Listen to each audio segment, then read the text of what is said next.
All right, a very good afternoon to you and you're welcome to the program. Good afternoon. Ghana is on. Today is the 2nd of June, 2025. You're welcome to the new month. Let's see how we go smoothly or roughly through the month. And I'm here definitely with Desmond Okweku Danso to give us the news briefs. But before that, let's also let you into our preparedness in bringing you the details of what's going to happen this afternoon on the program. And that includes the Electoral Commission's preparation in giving us the final, reports on the constituencies that have not had their members of parliament declared yet. What is happening with the institution. We'll get there and see how prepared the parties also are. Today, we're expecting the OSP, who is expecting the former finance minister, Ken Ofori-Atta, in the country today to report himself. Else, he declares the OSP, or he puts re-enter the OSP's name as a wanted man, red alert on Interpol.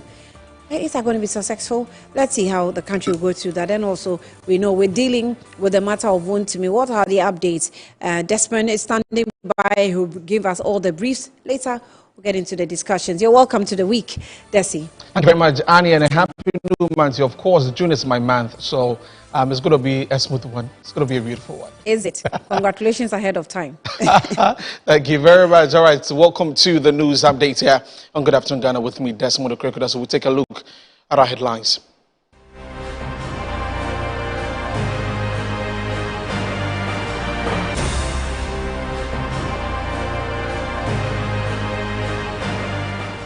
Coming up in the bulletin, former Finance Minister Ken Ofori-Atta will not be physically present in Ghana today, June 2nd, to appear before the office of the special prosecutor due to an unexpected deterioration in his health condition. We'll tell you more about this particular case.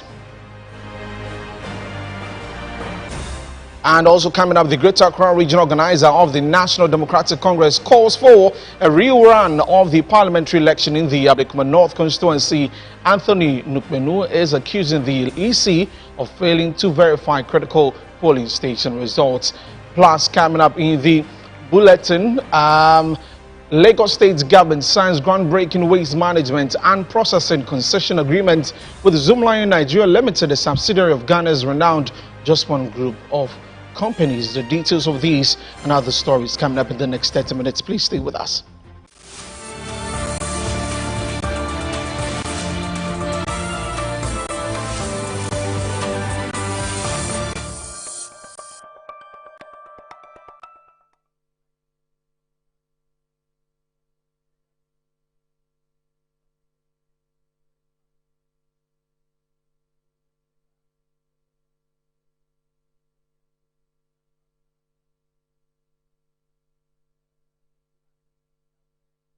Hello again, many thanks for joining us. We're live on Facebook at Metro TV Ghana and also DSTV channel 277. Let's get into the details of these stories. And sources close to the former finance minister Ken Ofori-Atta has confirmed that he will not be physically present in Ghana today, June 2nd, to appear before the office of the special prosecutor as previously agreed.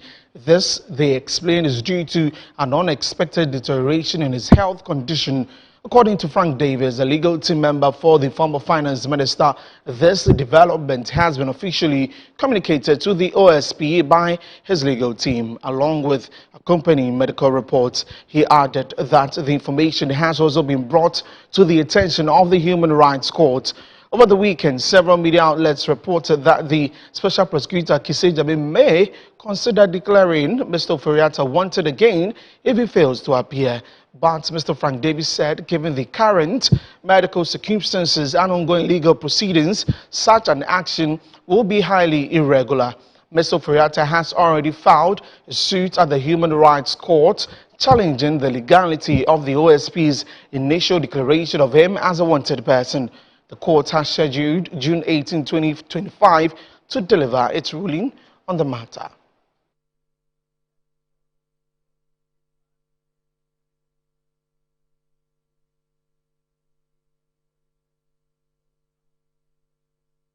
And that's a story that we'll be keenly following to bring you all the details subsequently. Now, let's move over to a story that began somewhere last 2 weeks. And of course, it's about the Ashanti Regional Chairman of the New Patriotic Party, Bernard Ntwi-Buesiako, popularly known as Chairman Wontumi, and he has withdrawn a motion seeking a review of his bail conditions.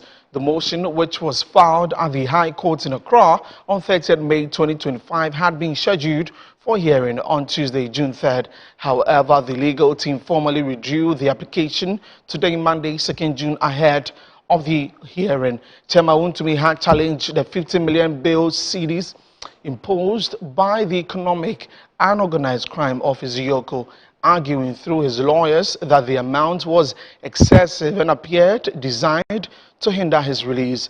The application had called on the court to revise the bail terms, citing grounds outlined in an accompanying affidavit. The application to withdraw was filed by private legal practitioner Gary Nemako on behalf of the embattled NPP regional chairman.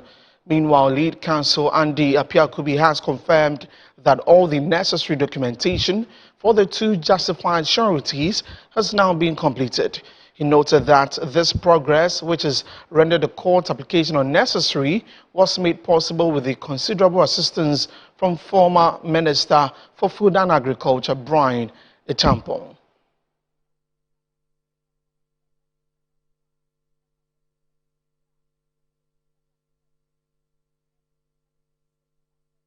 Also on Wotumi's case, earlier Good Morning Ghana, the communications team member for the National Democratic Congress, Beatrice Anand, says the Ashanti Regional Chairman, Bernard Nchibwesiak, also known as Chairman Wotumi, was not on a hunger strike, but has chosen not to accept food from his party supporters due to concerns about the food safety. She expressed alarm over the findings against Wotumi and commended his lawyer, Andy Apiakubi, for his robust defense and handling of the case. On the other hand, Laurent Musa Saka, a communications team member of the New Patriotic Party, while acknowledging the need for due process, she criticized the manner in which Wontumi was arrested, describing it as unnecessary and excessive. She also expressed concern over the stringent bail conditions imposed on Wontumi, calling them outrageous.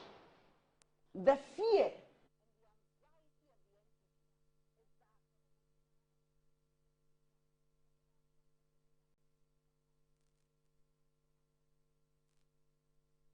We do apologize for the visuals there. Will bring you that subsequently. Now, away from that, the Greater Accra Regional Organizer of the National Democratic Congress, Anthony Nukbenu, has called for a rerun of the parliamentary election in the Ablekuma North Constituency, accusing the Electoral Commission of failing to verify critical polling station results.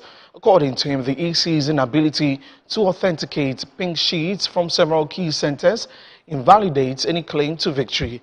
Mr. Nukbenu insisted that the NDC would not recognize any results that could not be substantiated with original or scanned pink sheets. He challenged the New Patriotic Party to present verifiable evidence to support their claims of winning the seat.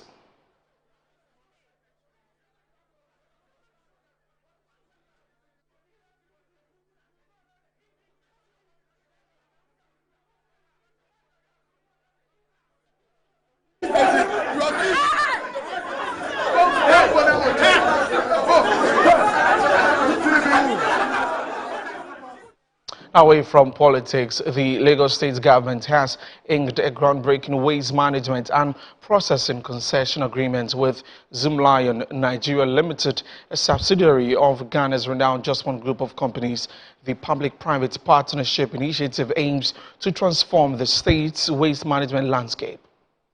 The collaboration will see the development of two pivotal facilities, a material recovery plant and a waste recycling plant. These installations will be crucial in integrating Lagos into a modern and sustainable waste management framework. Lagos State currently generates approximately 13,000 tons of waste daily. Governor Sanwo-Olu hailed the agreement as a turning point in the state's waste management journey, emphasizing that it would create over 5,000 direct and indirect jobs and enhance the operations of PSP waste operators. You can say that yes, the GDP or the population of Lagos far exceeds Accra, but when you see something working and it's working well and it's been proven, even if you're a big lion, humility will tell you that you should learn and you should learn fast. Let me say and say it loud.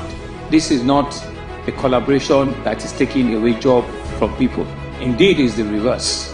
This is a collaboration that is going to employ thousands and thousands of Lagosians on a job that will be dignified, that will be enduring, and that will be sustainable. The executive chairman of the Jospong Group of Companies, Dr. Joseph Siao Ejapong, highlighted the significance of intra-African partnerships for sustainable development, pledging that Zoomlion Nigeria Limited would deliver on all terms of the agreement within the stipulated time frame. We're going to work 48 hours a day and complete it. I trust the Almighty God and the power of Almighty Allah to help us. We will achieve this. This partnership is poised to redefine waste management in Lagos, turning waste into a valuable resource.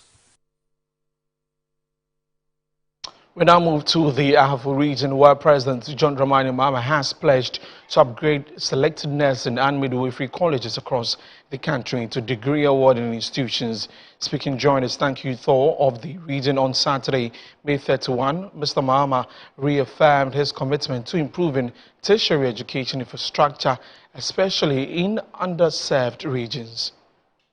I've directed the Ministry of Roads and Highways to prioritize the completion of the Maban-Goso Highway. This is a crucial link for mobility and trade across the region, in addition to the urban roads in Goso, Kenyase, and Achirensua. These town roads will be upgraded to support urban growth and improve transport safety.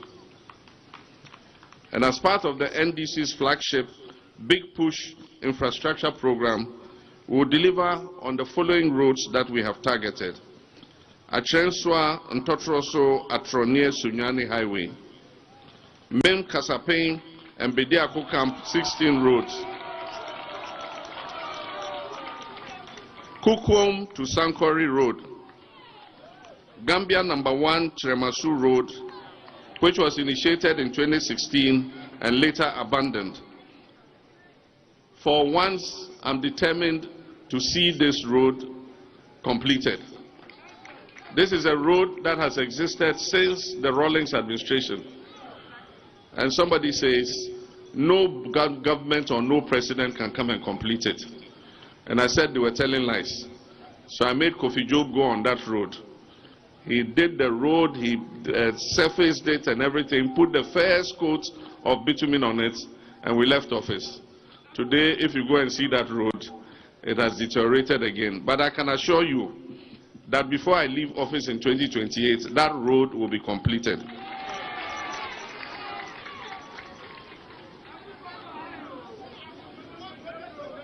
As I said, urban roads will also be done in Achirensua, Goso, and Kenyase. Modern traffic lights and control systems will be installed in the major townships to ensure safety and improve vehicular flow.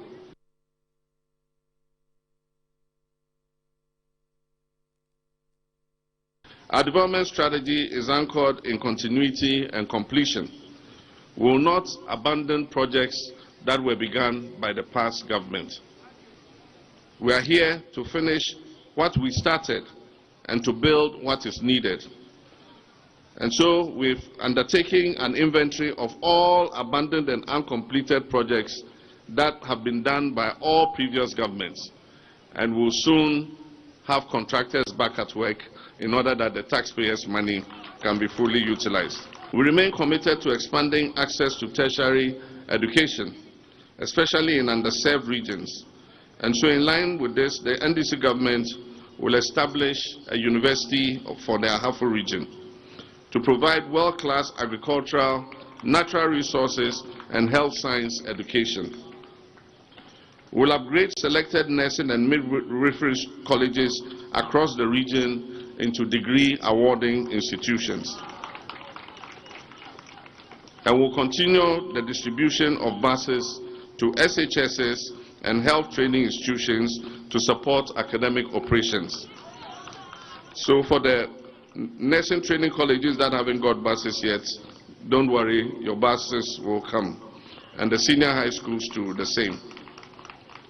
We're also completing the TVET Regional Directorate Office Complex in Kenyase, which will enhance technical education and support youth employment.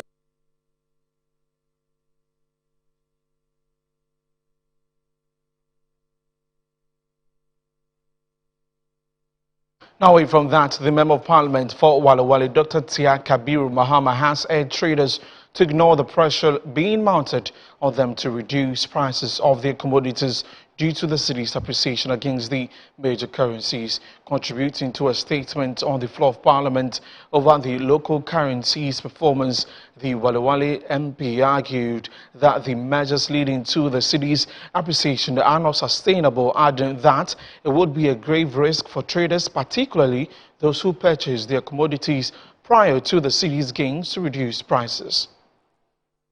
There's another reason why prices of goods and services,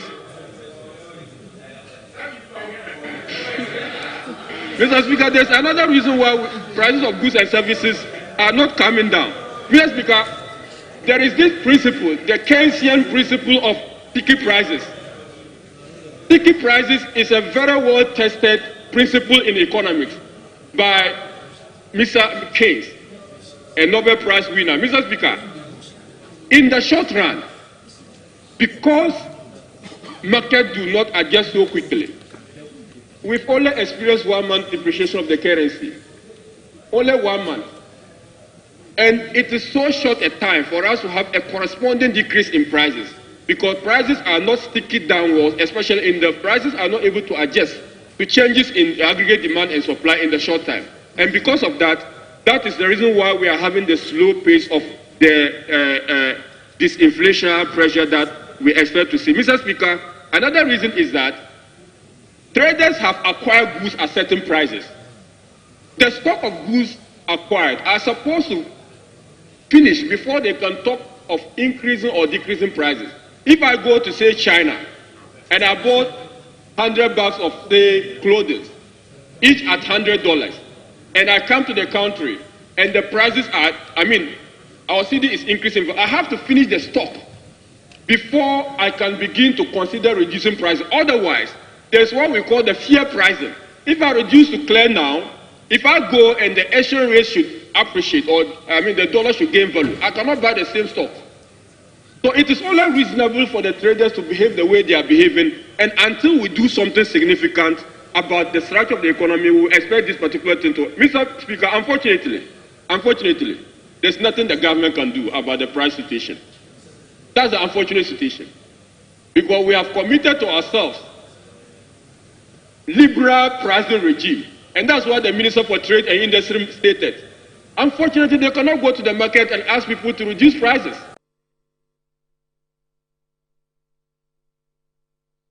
You're still watching the news updates on Good Afternoon Ghana with me, Desmond Okrego. So now to some good news for petroleum consumers, as prices of petroleum products are expected to witness one of the biggest drops at the pumps this year. This is due to the appreciation of the cedi against the dollar. According to the latest Chamber of Oil Marketing Companies pricing outlook for the first pricing window of June 2025, full prices will fall heavily beginning, that was Sunday, June 1. Petrol is expected to go down between 3.6% and 7.8% per litre from June 1, and according to the price guideline from the COMAC. This means that a litre of petrol could be sold for 12 cedis or even lower. On the other hand, diesel should go down by 4.2% to 7 to 8 or 7.8% per litre. Consequently, a litre would go for 12 cedis, 90 pesos, or even lower than what the pricing outlook has projected. LPG is likely to be sold at 15 Ghana cedis per kilogram if the various oil marketing companies do adjust their prices by 6.3% per kilogram.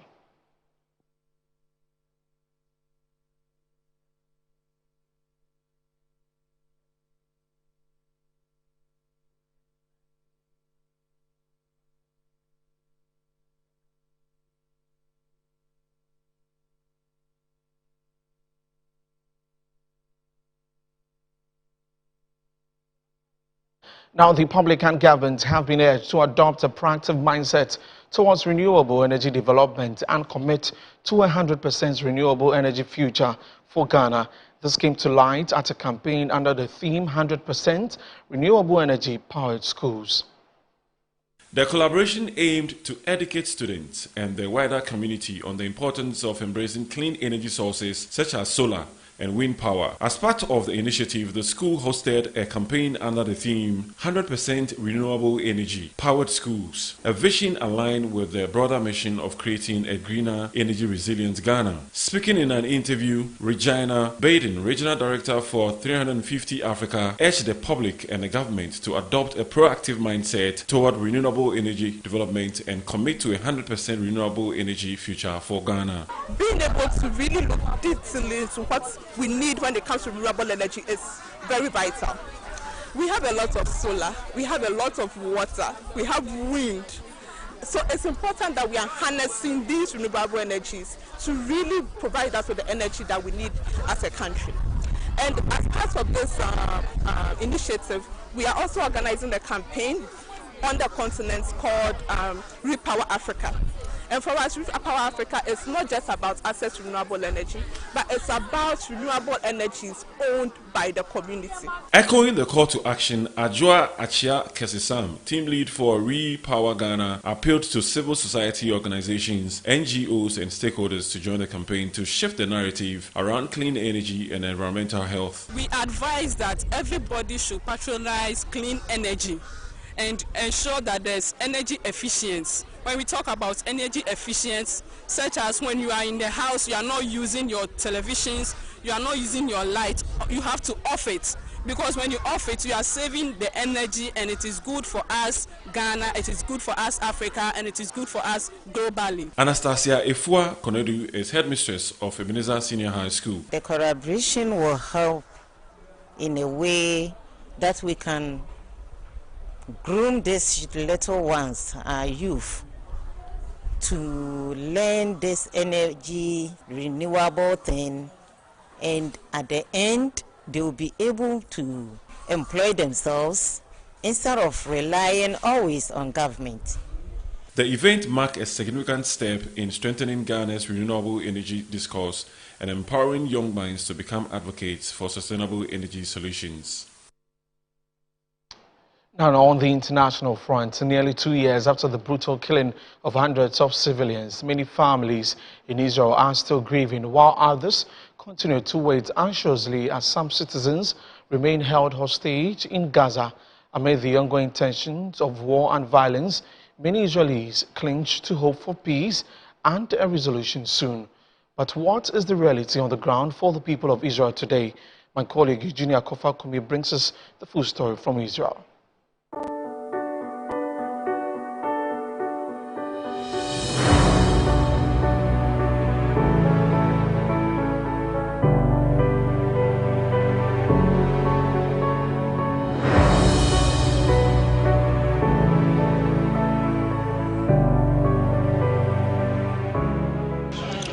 Just arrived in Tel Aviv, and it's around 3:45 p.m. local time, and the weather is about 30 degrees Celsius, which is quite normal from where I'm coming from. And over the next few days, we'll be exploring the city, bringing to you the realities of the people of Israel, and a lot more, so stay tuned.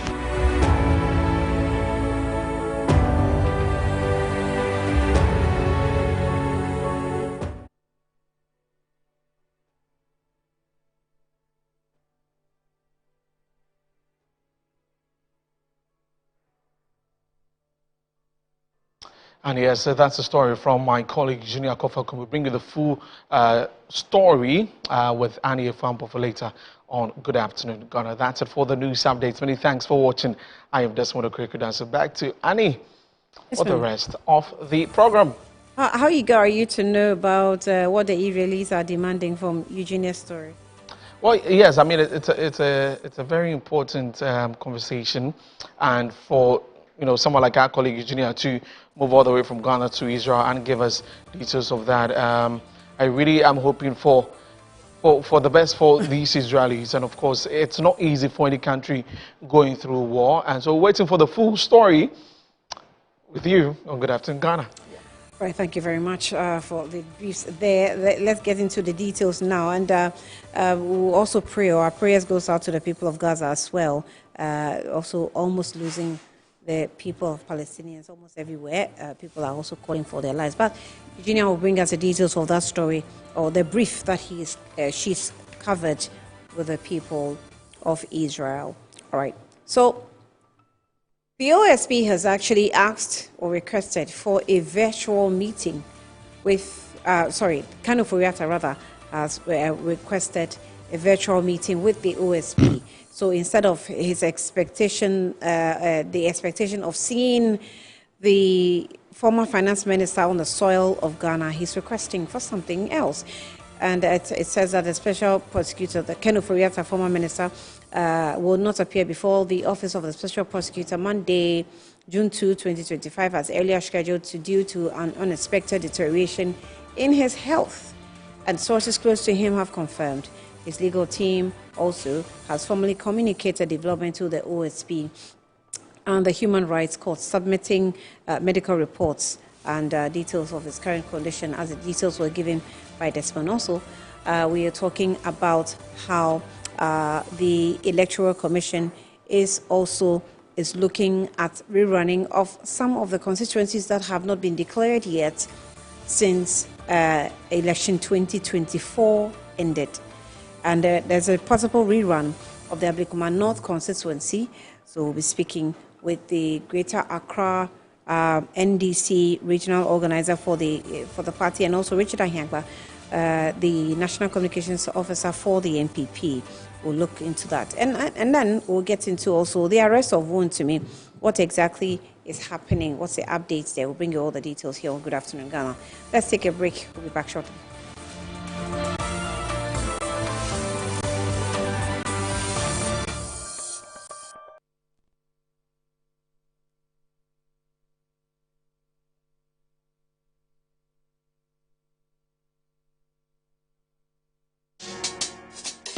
Whether you're a wholesaler, retailer, or consumer, MNC Logistics and Trading is your trusted partner in minerals and food commodities trading.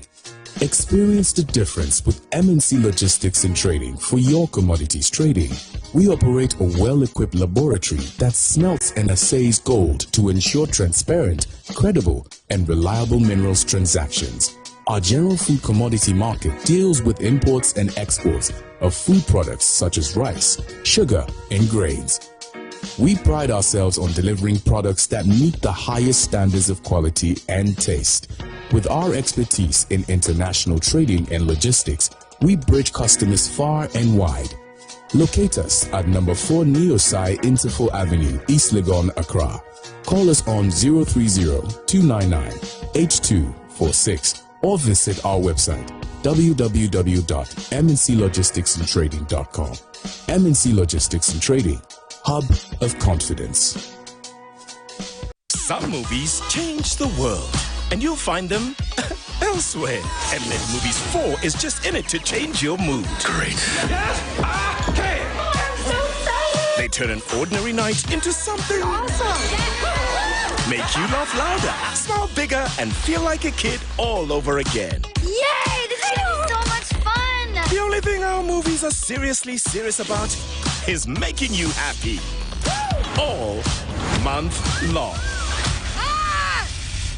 On Mnet Movies 4 for the easy, cheesy, silly, funny, snort laugh classic movies of your life. Food insecurity in West Africa isn't just a statistic. It's a crisis affecting millions, not because of a lack of land or talent, but because our food systems are struggling under the weight of conflict, climate change, and limited investment. On June 3rd, I had the honor of moderating the President's Roundtable 2025, hosted by the ECOWAS Bank for Investment and Development, EBID, under the theme Unlocking Food Security in West Africa Through Agricultural Transformation. We'll convene leaders, experts, and change makers for a strategic conversation, one that moves far beyond talk into action. From innovative financing to climate-smart agriculture, we'll spotlight real solutions and real commitments live on Metro TV. Now it's a defining moment for our region, so do join the conversation as well, live on DSTV Channel 277 and EBID's digital platforms. Let's move together from insecurity to food sovereignty. My name is Anita Erskine. It would be an honor to have you join us.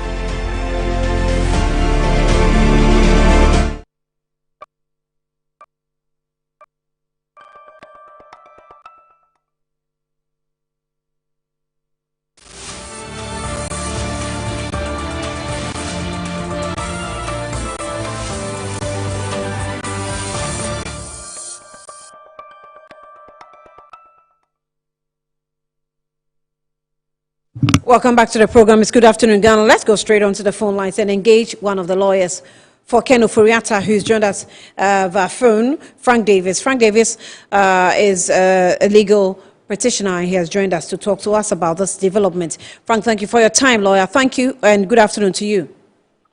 Good afternoon, and warm, pleasant afternoon to your cherished listeners and esteemed viewers. Yes. Right. So let's go straight into the issue since you're rushing into other engagements, I'm told. Tell us exactly what has transpired so far between your client and the OSP after the back and forth of he's coming to Ghana, he's not coming, he's been captured on a wanted list and all that till today. What has transpired so far? Okay, back and forth. When eventually the OSP took off Ken Ofori-Atta's name from the list of wanted persons and retracted the oft-repeated fleeing from justice tag on him, Ken Ofori-Atta, through his lawyers, have mounted a fundamental human rights application at the Human Rights Division of the High Court, and that matter is raging. Indeed, there was a hearing, and both parties have argued their positions, and the matter has been adjourned to the 18th of June for a ruling. Among other reliefs that Ofori-Atta was seeking and praying from the court was for the OSP to retract that tag on him and to desist from further referring to him as a wanted person or a fugitive from justice. So what is... Thankfully, the OSP office by themselves have put this out in the public domain too on their Twitter account that there's a ruling on the matter on the 18th of June. Yeah. But on the back of it is what we are now encountering as to whether Ken Ofori-Atta was to be in the jurisdiction today for an in-person interrogation.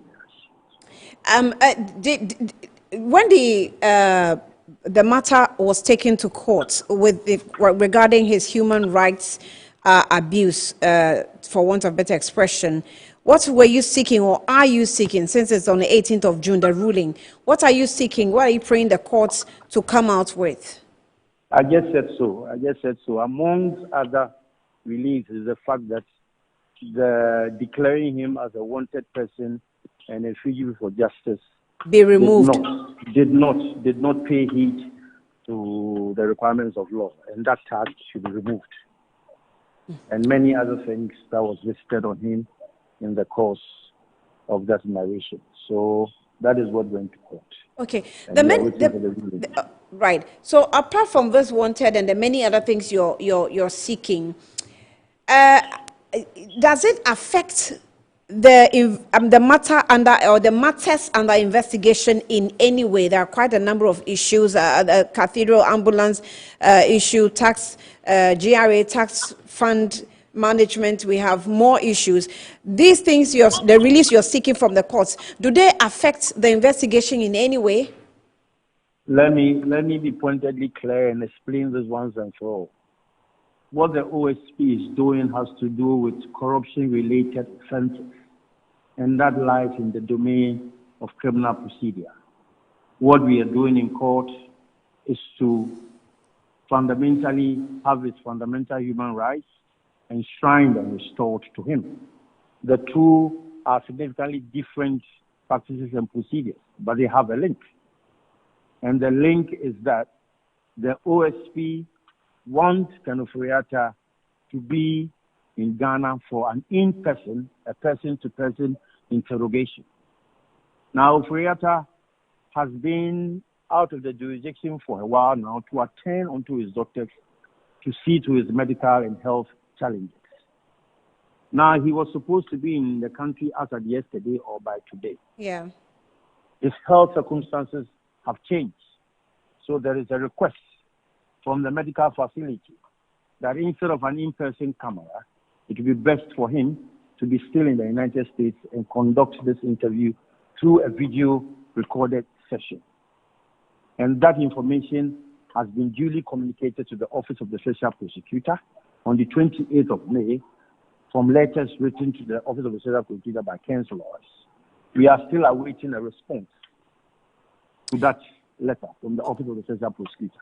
The Office of the Special Prosecutor has failed to do that, and what we are hearing is that he is threatening that he will put him on the red alert notice.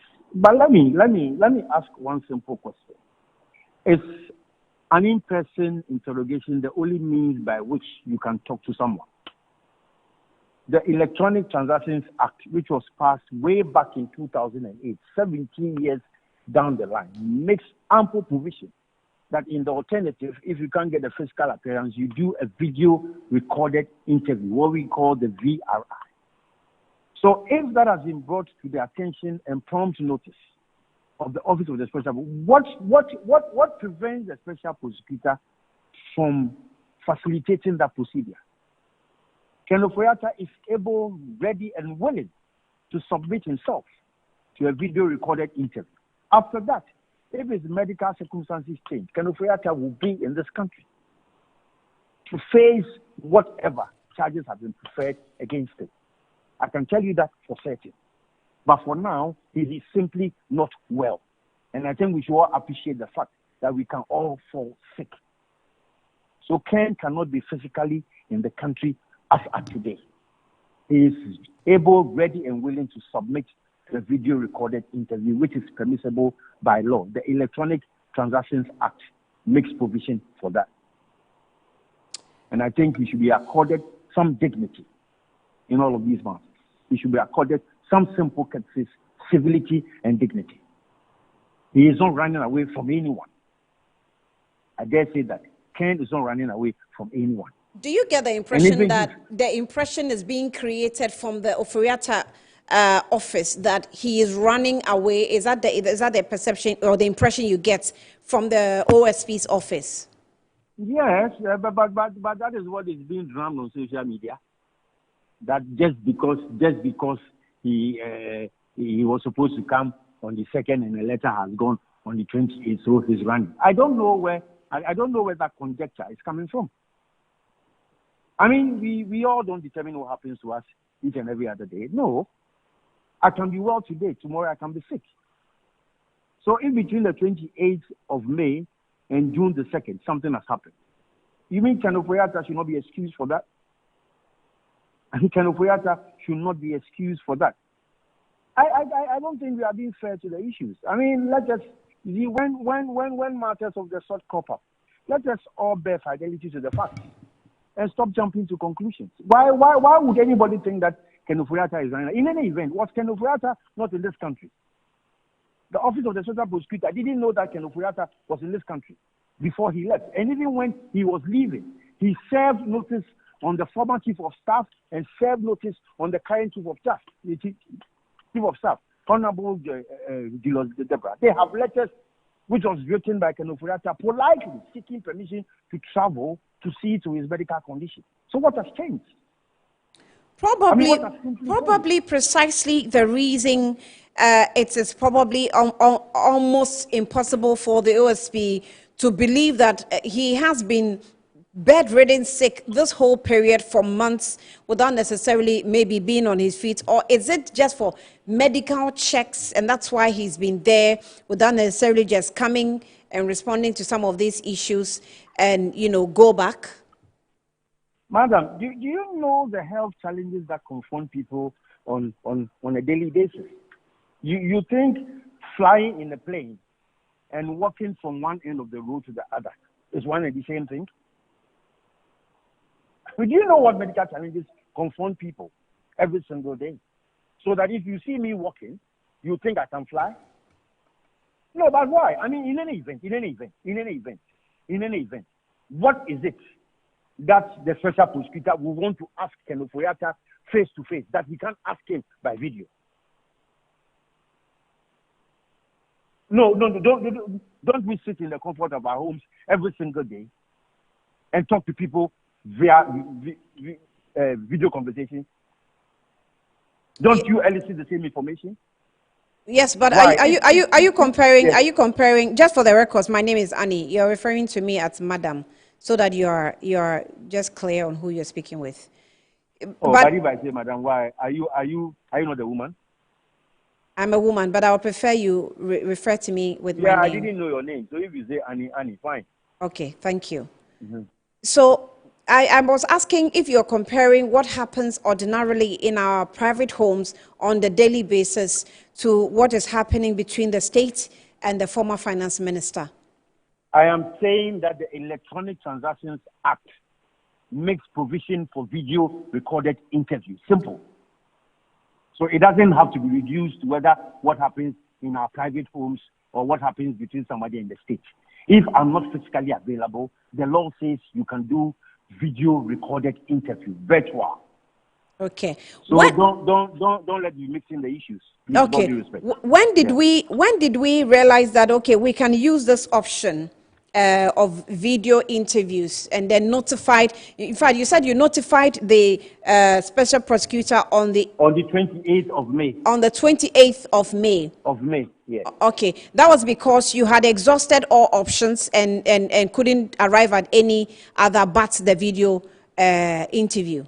No, because his medical circumstances had changed and Yeah. he cannot come to Ghana on the 2nd. So we requested for a VRI. Okay. And the evidence of that is contained in the medical record sent to the office of the special prosecutor and to the court. Okay. With the current statement we're dealing with coming from the office of the special prosecutor, do you suspect that he may have received your notice of, allowing for an electronic interview and hence went ahead to release a statement warning that if he does not see the man in this country by today, then he's going to re-enter his name as a wanted man? And how do you, respond to that? Well, the office of the special prosecutor has been duly served with the letter. Receipt has been acknowledged. All we had expected was that he will respond one way or the other. I will accede to the VRI or I won't accede to it. But if he thinks that he will not respond to us and his option is to take to social media, but that is his cup of tea. I don't work from his office. And when he does that, you will know what to do as lawyers.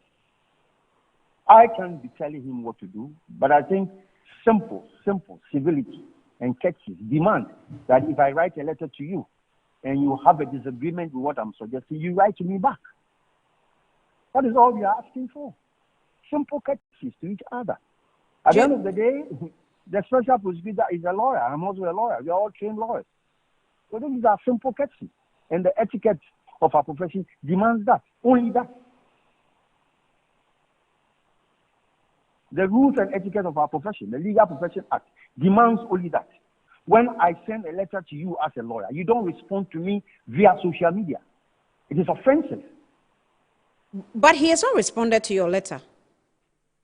But if he has not responded to our letter, he has made claims that if he doesn't appear or if he doesn't make himself available on the 2nd, I'm going to put him on the red notice alert. What informed that?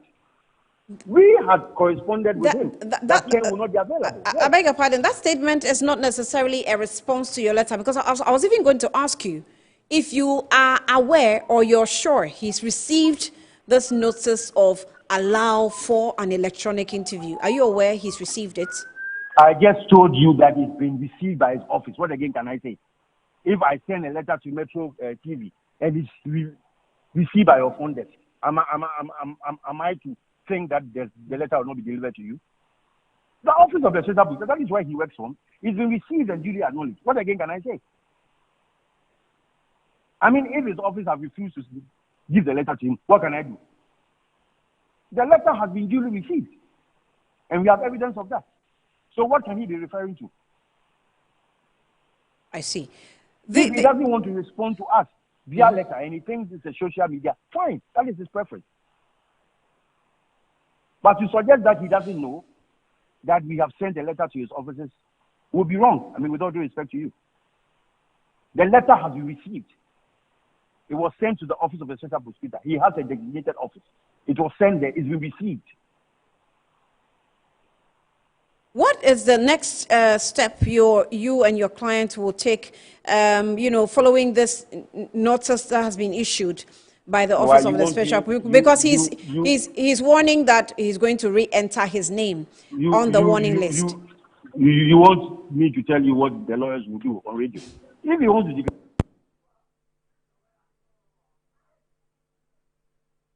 Hello, Mr. Frank Davis. Hello, sir.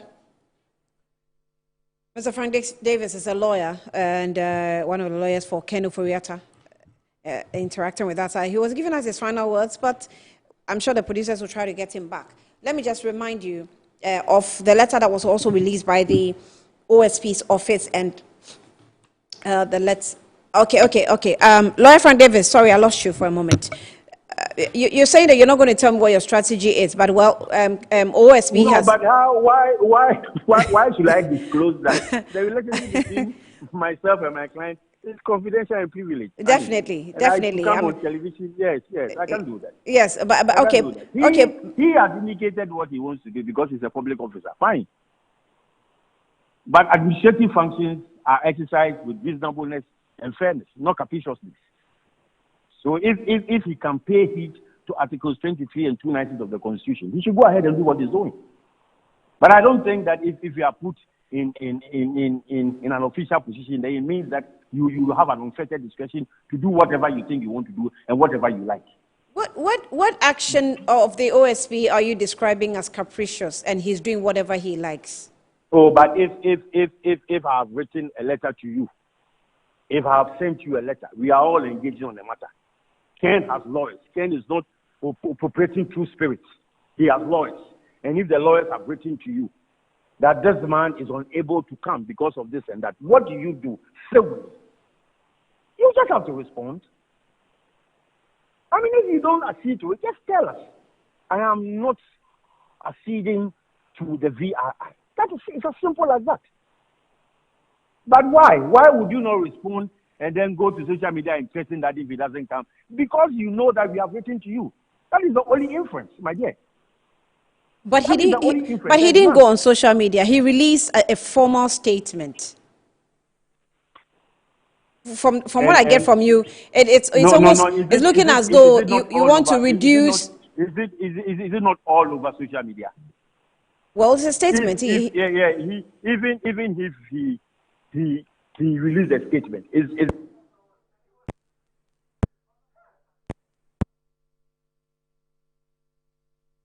Okay, I think having a little struggle with Frank Davis again. My producers are shouting in my ear, the rings. So, we're struggling with the lines a bit, but that's Frank Davis. If we get him to give us the final words, that's fantastic. But this is the statement from the OSP's office, and it says that the Office of the Special Prosecutor, OSP, acknowledges a lawsuit filed by Kennedy. Okay. I'm told Frank Davis is back. Lawyer, yes, lawyer. Yes. I'm sorry. I'm told that the weather is not. Yeah. So you were saying something. I'm saying that if I send a letter to Metro TV, if I send a letter to you complaining about something, would your preference be to respond to me or to come on your set as you are doing now and tell the whole world that Frank Davis sent a letter to me, and this is our response? Is that how we do things? Is that how we do things?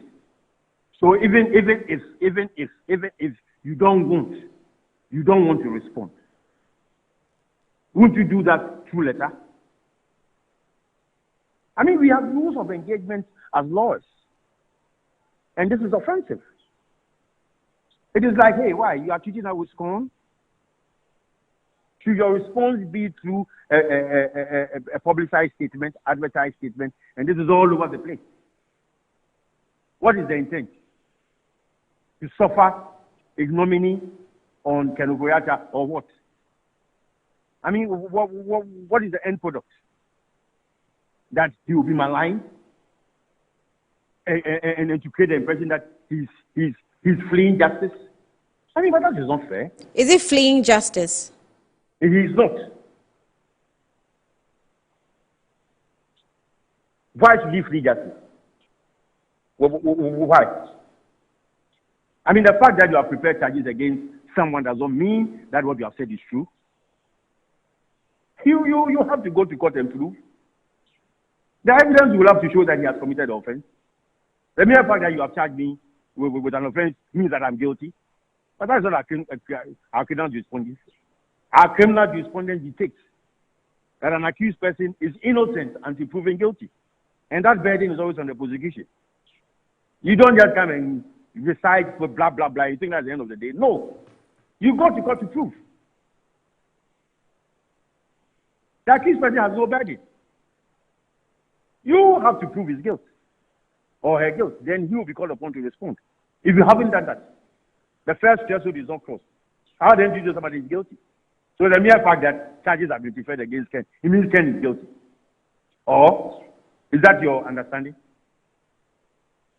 So, I mean, proving the burden lying on the OSP to prove his guilt obviously involves a procedure of engaging with the person in question, which is why I think the OSP is making an attempt that, you know, come and collaborate and let's ask you a few questions before we draw the conclusion and even file maybe suits in court. And I just pose the question to you, that are you trying to say that if Ken Ofori-Atta is not physically present, the OSP cannot get the same information from Ofori-Atta through video? Mr. Frank Davis, is Mr. Ofori-Atta choosing... Hello? Yes. Can you hear me? Am I audible? Hello? Yes, sir. Yeah. Okay, so I was... Honey, I'm here. Right. I was asking if Mr. Ofori-Atta, I know you're his lawyer, but is he choosing a medium that is comfortable? Is he choosing a media that's comfortable for him? Is it what? Is he choosing the medium that's comfortable for him in terms of this interview? Oh, but how can you say that? I think that comment is unfair. How can you possibly say that? That he's choosing the medium for the interrogation. We have already told you that his health is challenged. Is that not good enough? Yeah. I mean, well, you have said it, so that's not good enough. That's the information we have to work with as a country. No, is that not good enough? I'm asking you. I'm not in a position to decide on that. I'm not in a position because I'm not privy to all the facts that you are privy to. So I cannot really decide whether it's good or it's not good. Hello? Yes. I'm losing you, Annie. Oh, I'm sorry. Can you hear me now? I can. So I was saying that I'm not in the position to decide whether it's good enough or it's not good enough because you are privy to him in person. I'm not. So from where I sit, I'm not sure what I should believe.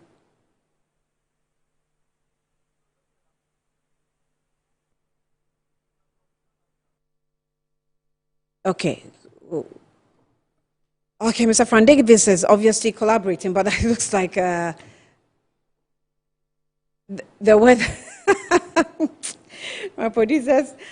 Well, we're a bit struggling, but I'm not sure what.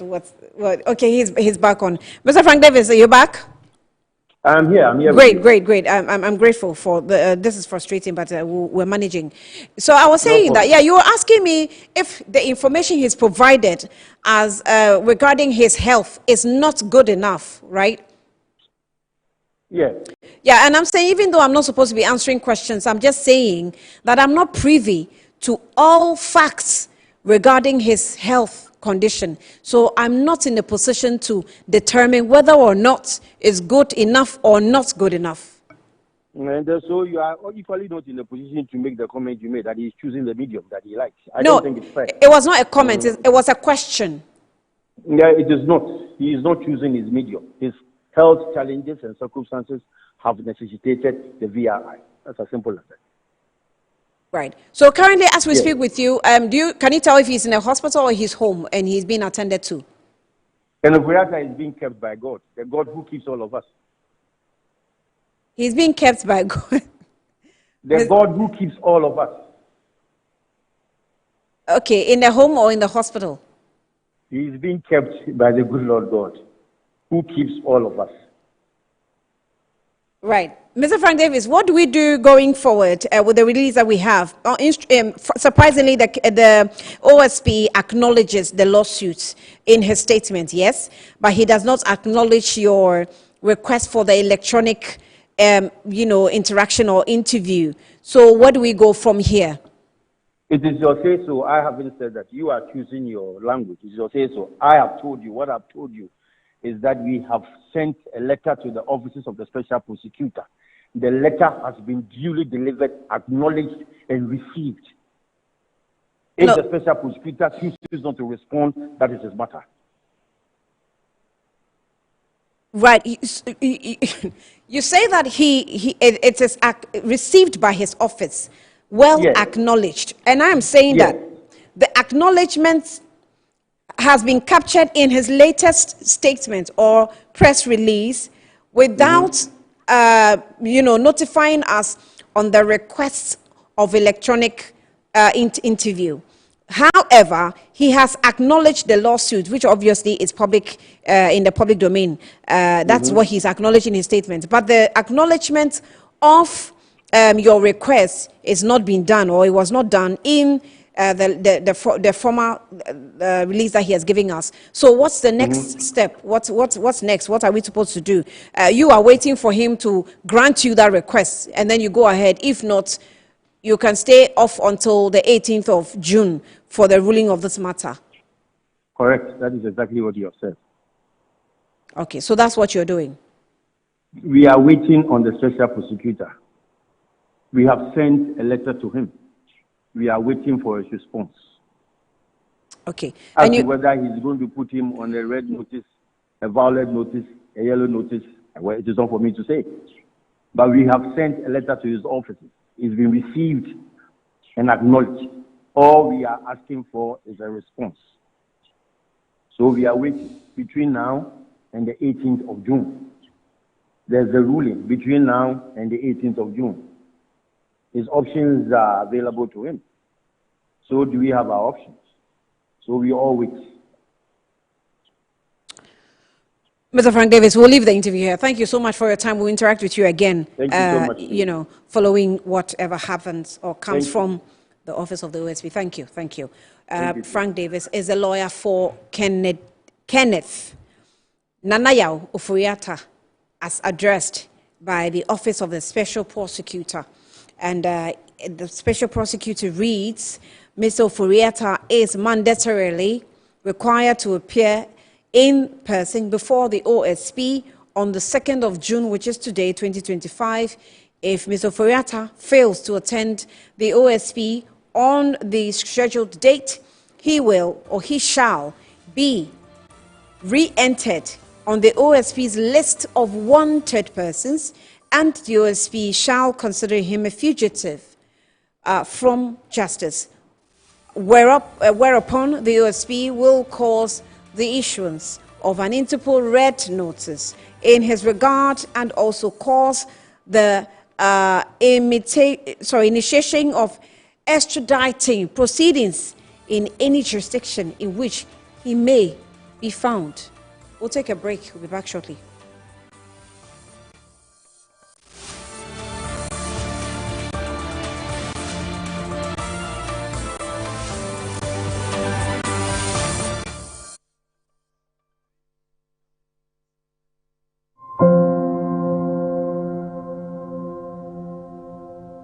Ama, nansi mi jeno wo bin enkoye kwao. Ama ma ye bohu se kontomra akija. Nansi me hu se me nyo basima kra. Ama me kunu me into kwankwa. Oyiwa. Enye monko. Give us GC mixture and the capsules. Aye numbum. Enho asem na mo kana. Ebua emma ene meme nyina. Ne ma oba ye obesima. Na be ma so aye bemasima. Ya, We be bua ama ne giant sa wo de hye ne botum. Na wanyinya nanim te sese ne oyi chokmo.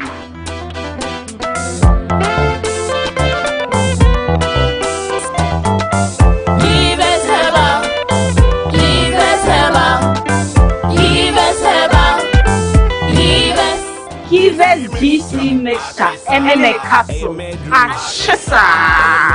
A painful battle one more menu for one kwada when if you do me MNC Group is a leading investment holding company with expertise in minerals and food commodity trading, precious minerals refinery, real estate development, and logistics and energy. With individually registered companies, our headquarters is located in Accra, Ghana, with operational offices in Dubai, UAE, Hong Kong, and Guangzhou in China, Johannesburg in South Africa, Virginia in the USA, and Milan, Italy. We connect business markets and drive growth. Trust us to maximize value in every deal. Call us on 0302 551 917 or 0302 551 918 or send us an email mncgroup@mncgroupgh.com.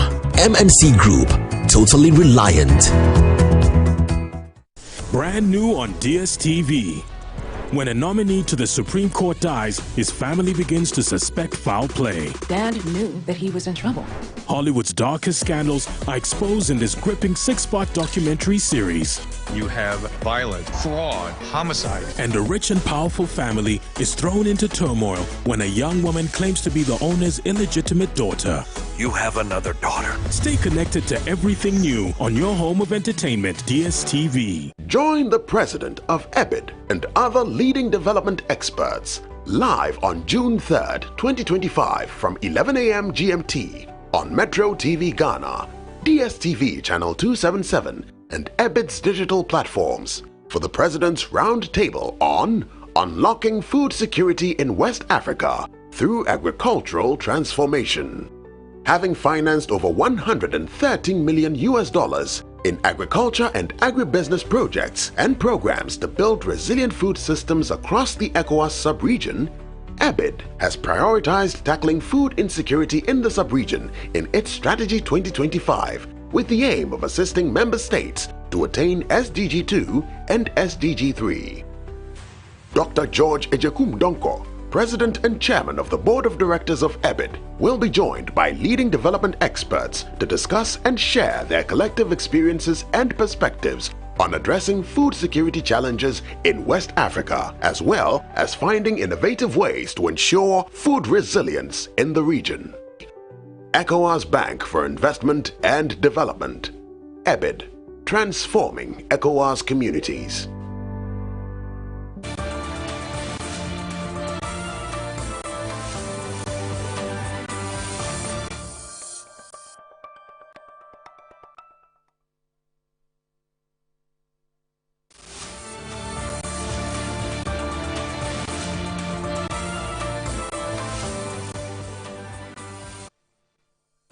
You're welcome back to the program now. We will get into the issue of the Electoral Commission that is also giving some indication that it has to rerun some of the constituencies, but the constituency in question now is Ablekuma North parliamentary election. Ablekuma North parliamentary election. You know, the Electoral Commission is also doing a back and forth with the candidates involved in the parties NPP and NDC. None of these parties are accepting the results that are coming out. The Electoral Commission has sought for the assistance of the police to, provide security and protection for the clearing of results. Remember that these parties involved have taken entrenched positions, with some also making allegations and issues of the unavailability of pink sheets that are the required documents upon which, the original pink sheets, the required documents upon which declaration of results must be made. Now, on the back of this, let's go onto the phone lines and engage Greater Accra Regional Organizer for the NDC, Anthony Nukpenu, and ask for his position and the preparation of the party towards these constituencies. Anthony, thank you for your time. Good afternoon to you. How are you? Hello, Anthony. Good afternoon. How are you? I'm fine, thank you, Anthony. I hope you are fine as well. Now, Fine. all right, for the purposes of clarity, let me find out how many constituencies are we dealing with now that are still hanging with the Electoral Commission? Well, as far as I know, in the Greater Accra region, we have one constituency to deal with in the matter of getting a member of parliament to represent the people of Ablekuma North in Ghana's parliament. Okay. Maybe I would say 5 months into a new government, a constituency without a MP. Have you gone to do some checks? Have you visited the area? How have they been able to manage without an MP for the past 5 months? Because we don't want a repetition of SAL. Well, I can say that the constituency is doing well. We've gotten a municipal chief executive sworn in and is taking care of developmental challenges in the constituency. What we need now is a complementary officer, which is an MP to look at the legislative aspect of the people. So for now, the people of that area are okay. And nothing untoward is happening, but we shall do everything possible to make sure they are represented in Ghana's parliament. Right. So I saw you in the bit of the scuffle and the confusion that happened at the constituency during the election period. What happened so far and what is going on now? Where are we today? We're hearing that there's a possible rerun. Brief us exactly what has happened so far. Well, at the last count, there was a stalemate, and that stalemate is as a result of unavailability of authentic pink sheets that were generated from the polling stations after the polls. Because the pink sheets, there were challenges of distraction from the coalition centers of the Ablekuma North constituency on the day of counting and declaration. So the few that were salvaged, we've been able to collate them based on authenticness of the sheets that were provided from all the parties. At the point, we ended up around 219 out of 281 polling stations. Further collation also brought us to somewhere 260 something or so. And at that point, we couldn't authenticate the kind of pin sheets that were being produced. The EC itself could not authenticate that these are pin sheets they generated after counting of polls at the various polling stations. At that moment, we cannot have a result declared because at the end of the day, there were back and forth in disagreeing with the results. Where we have reached now, the EC tried to use the police to get the MPP candidate declared, which we vehemently opposed.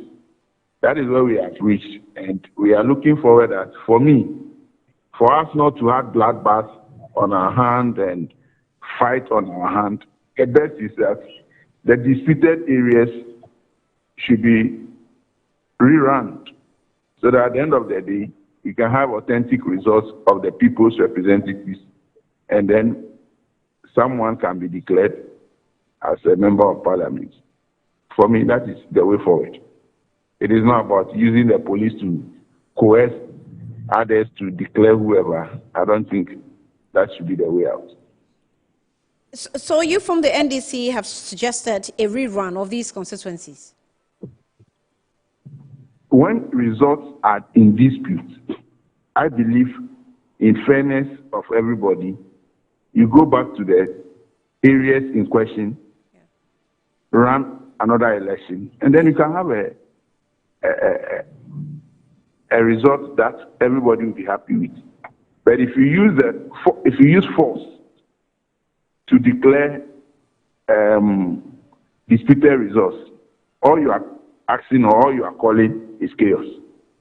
And I don't think that should be what we should be asking for. We have serious businesses to run as a country, and this is not the time we should use one constituency with few police stations to degenerate insecurity in this country.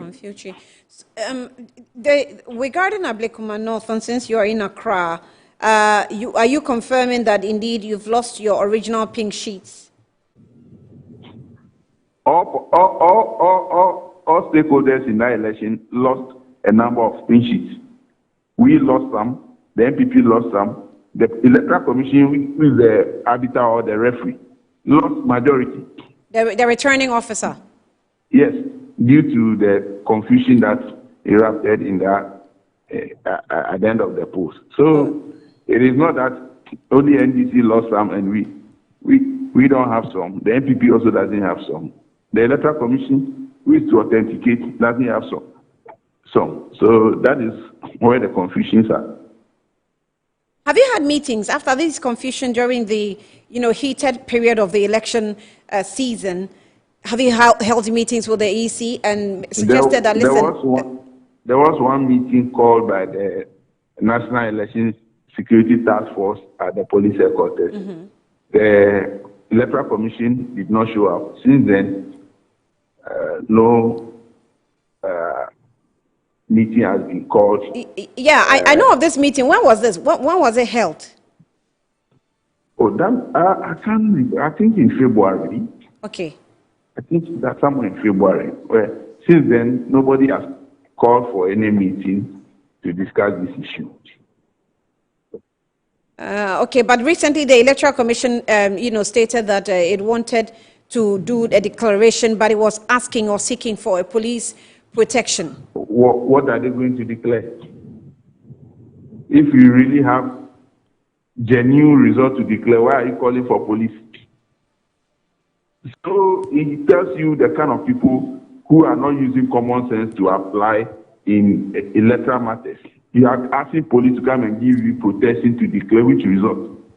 Result that is in dispute. You can't be commonly reasoning that, look, bring all the players to the table. This should be the roadmap. You are asking police to come and protect you to do what? I found that suggestion so weird and unthinkable. So I think the police service knows better. They know what is at stake. Going to supervise or provide a protection for a situation or an event that will degenerate into chaos. If that is what they want, they should go ahead and do it. So let me just brief you with a story. The Ghana Police Service has affirmed its commitment to providing security for the completion of the 2024 Ablekuma North parliamentary elections should the Electoral Commission resume the coalition process. So the Ablekuma North remains the only constituency without a member of parliament following the disputes over the outcome of the 2024 parliamentary elections. Months after the national polls, the EC has yet to finalize the results, leaving the constituency without a parliamentary representation. And this was on the 6th of May 2025. The Director General Criminal Investigation Department, COP, Lydia Yakokoko, assured the police that he assured the service that the police is fully prepared to support the process when called upon. But what you are proposing is that just do a rerun of the constituency. There's nothing to recollect, and there is no language of recollation. The only language recollation you can use is a court order. As we speak, none of us have a court order to impress on the Electoral Commission to recollect a result. So that language itself is a flawed language. Okay. Made with fraudulent intentions. And I think the DG CID should address himself with the process and then not make comments that will warrant any tension. He should be advised on what is at stake and understand the processes of elections. There's nothing to recollect. So if somebody comes with that, give it protection to recollect what? What are you going to recollect? With which court directive that results should be recollected? So I don't think he was properly briefed. I don't think he understood what is at stake, and that may bring that statement from her mouth. I think we are at a crossroad, and for me, being a political actor at this moment, all you need is to have a rerun of disputed police stations and save the nation. That's all. Right. Anthony, before I let you go, people have said that you, I mean, maybe on the lighter side, people have said that you already have a majority side of the House, of which you're benefiting and even calling the minority a micro-minority. What will it take to just leave one seat, one extra seat for them? The fact that we have majority of members of parliament doesn't mean we should allow a fraud election to be used to declare someone to go and sit in parliament. The elections of this country must be genuinely procured, and when you are declared, you know you are genuinely going to represent people. So it doesn't matter the numbers one political party is having. It's about who is genuinely the elected person to represent the people, and that should be the answer to, or that should be the few. So let's not make.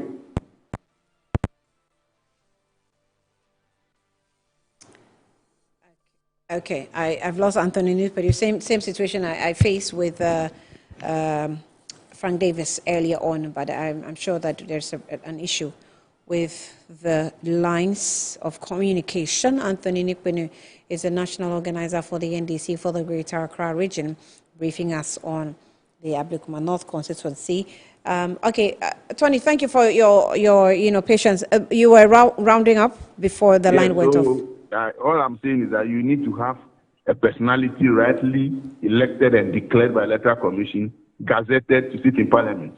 So the numbers doesn't come in at all in this contest. Right. I thank you. We'll leave it here. Thank you for your time. Anthony Thank you for having me. There. So that's the position of the NDC, that he's saying that there are no numbers to actually work with. So if the Electoral Commission goes ahead to even declare, they'll be wondering, what numbers are you declaring with? Because in the midst of the skirmishes, both the NDC, the MPP, and the returning officer himself all lost the original pink sheets. Most of them, actually, were lost into the confusion. And so it's only biggest belief why the Electoral Commission would not want to consider the option of rerunning the constituency. So let's also go onto the phone lines and engage the MPP to also see their position. Like I already indicated that the parties have entrenched positions, all of them wanting to keep the seats, regardless who is in the minority, who is in the majority. And it says that the electorate, so this happened in this year, I think in February, when there was another confusion. Okay, it was January 17th, another confusion where the Electoral Commission actually blamed the NDC for creating that confusion. Richard Ayagba is a communications director for the MPP. He has also joined us. Let's see his position on it. Richard, thank you for your time. You're welcome, and good afternoon to you. Welcome to Good Afternoon, Ghana. Thank you. Good afternoon. Thank you. Richard, have you paid a visit, or maybe has any of your electoral officers paid a visit to the Ablekuma North constituency to ascertain the condition of the constituents who have been without an MP for the past 5 months? Well, thank you very much. I think that the conversation with Ablekuma North is one that is being stalled deliberately. You know, there's a court order granting the police the opportunity or the power to organize by way of providing security for the EC to collate the results. But the police have not been able to do that. This is way back when IGP Dampai was in office. That hasn't been done. And so now IGP Ono is here. We're expecting that to be done, but it hasn't. The issue with Ablekuma North is one thing that I think the NDC is deliberately trying to obstruct and not allow for that result to be declared, which would be declared for the New Democratic Party. So to your question, our Director for Elections, Evans Nimako, I know very much our Chairman has been involved in ensuring that there is some closure brought to this matter, because there's no controversy there at all, except the fake ones that the NDC is putting up, forcing that a re-election is held rather than a coalition, which everybody agrees should be the way forward. So yes, our party has been in touch with the people, and the people are concerned that they have voted for an MP who is not be allowed to go to Parliament and represent them in matters of national development, so that their voices can be heard also. So the NDC is actually just obstructing the declaration of that result. Okay, the NDC, I've just spoken with the NDC, and they indicated that both the MPP, NDC, and the returning officer lost original pink sheets. So if the EC insists on declaring results, the wonder is, which documents are you declaring the results from? Is the NDC saying they have lost the pink sheet, the original pink sheet? Yes. Well, they destroyed it. They didn't lose it. They destroyed it because they didn't want the evidence to point to a victory for the MPP, so they destroyed it. But then nobody should be rewarded for such unlawful behavior. You understand? Mm-hmm. Because they know they lost the elections. They want to create all these difficulty for the EC to be forced to do a re-election. But that re-election thing is an illegality. Nobody should countenance it. The results, we should go ahead and declare Abdulkumanov, because they know that the MPP won it. And this Hail Mary attempt they are putting up is only designed to muddy the waters and force that re-election is done. But I can guarantee you, at any day, if a re-election is done, Abdulkumanov, the MPP will win it. The NDC will win it. But the point is that why do that when you have won the election already? Yeah, but that's your position right now. Is you against another party? You have taken an entrenched position. So has the NDC. So don't you think that the easiest thing to do is to rerun? Well, if you are saying it is our position against them, against their position, why do you want us to do what they are saying? They are saying to rerun because they know they lost the election. Oh, I get your points. Yes. So that will be acquiescing to their position, which is to force everybody to waste money to rerun an election. And in fact, I don't think they're asking for a complete rerun. They're pointing to some 2 or 3 police stations that are that they want to rerun. But the question is, why is that? Why is that? When we have an election done and you have lost the election. In fact, you don't understand what they are up to, really. Even with all the majority they have in Parliament, they can't just focus and do the work. They had to create all this needless difficulty to subvert the will of the people in Abdulkumanov. So I think that this is a blot on our democracy. It's a blot on the NDC's own record as believers in democracy, creating all these difficulties that are not warranted. So what I was asking them if you had a meeting. So far, I think you guys have held just one meeting after the confusion during the elections. Yeah, that is so because the NDC keeps creating difficulty in the way of any reasonable dialogue to resolve the matter. I think you were recounting some of them. But in the meeting, the one meeting that you have held as stakeholders, the returning officer didn't show up, and after which, according to information, the EC has not called for any other meeting. Well, but you remember I think is it the January 17 one or so, where the NDC operatives in Greater Accra went to vandalize the EC's office. You remember that? Mm-hmm. Yeah, so that's not a meeting. That meeting, if you are calling a meeting and the other party to the table is creating all these unreasonable environment, who will come to a meeting? You understand? So the NDC really doesn't want a discussion, a civil discussion on this matter.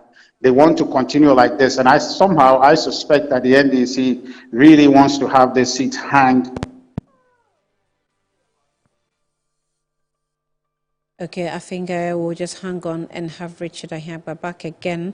I'm not sure how and why this issue is the issue of the phone is happening. But we are just trying to address the issue of the Ablekuma North constituency, which there's indication that there's going to be a possible rerun. The NDC is for a rerun. The NPP really is not. But also there's the notification that whatever action taken by the Electoral Commission, the EC is seeking a protection from the Ghana Police Service. And that is because of the various confusions that rocks, the venues whenever they go or they meet to draw or bring the matter to a finality. Richard is back on the line. Richard, apologies for what happened. No, that's okay. Yes, kindly continue and then you can. Yeah, so I was just saying that on the basis of what the numbers we have now, the New Patriotic Party had won that election. The NDC knows it. And so all that they're trying to do is to cause this seat to be hanging up until the end of the life of the 9th Parliament. And I think that that's not fair to the people of Ablekuma North. We should end this matter, declare the result, and let's have the people get their representation in Parliament. Right. I was going to end there, but let me just drag you into this a bit, if you'll allow. That's by your choice. The OSP versus, I'll say the state versus Ken Ofori-Atta. OSP has given an indication. There's a notice that he was expecting, or the OSP office was expecting Ken Ofori-Atta in the country today. And that was not happening, or that's not happening. But he has indicated that he was going to re-enter his name on the red alert list, that's a wanted list. I've just had a discussion with Frank Davis, lawyer to Ken Ofori-Atta, who has also indicated that a notice was sent to the office of the OSP requesting for an electronic interview, which the OSP should allow, because by law that is also allowed if the person is not physically available. But the OSP has not responded to that yet, but they have confirmation that the office acknowledged the receipt of the letter. What do you think is happening, and what will you do as a party that was in government, when Ken Ofori-Atta was finance minister? Well, Annie, I think you stated the facts of the matter. The one additional thing that we must also put out is that the special prosecutor is aware of some case in court that itself is contending.